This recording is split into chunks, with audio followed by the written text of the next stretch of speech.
بسم اللہ الرحمن الرحیم۔ رسول اللہ صلی اللہ علیہ وآلہ وسلم کی سرزمین مکہ سے محبت۔ رأیت رسول اللہ صلی اللہ علیہ وسلم وہو علی ناقاتہ واقف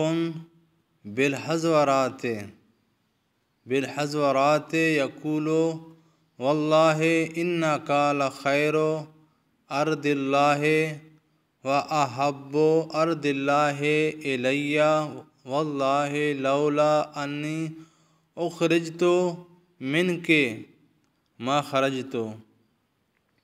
حضرت عبداللہ بن عدوی بن حمرہ سے روایت ہے، انہوں نے فرمایا میں نے رسول اللہ صلی اللہ علیہ وسلم کو دیکھا کہ اپنی اونٹنی پر حضورہ کے مقام پر کھڑے تھے اور فرما رہے تھے، اللہ رب العزت کی قسم اے مکہ، تو اللہ تعالیٰ کی سارے زمین سے بہتر اور اللہ تعالیٰ کو ساری زمین سے زیادہ محبوب ہے۔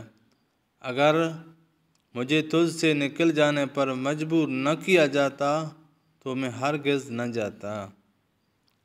کیا شان ہے سرزمین مکہ کی۔ اللہ تعالیٰ سے دعا ہے اللہ تعالیٰ ہم سب مسلمانوں کو مکہ مکرمہ مدینہ منورہ کی بار بار حاضری کی سعادت نصیب عطا فرمائے، آمین۔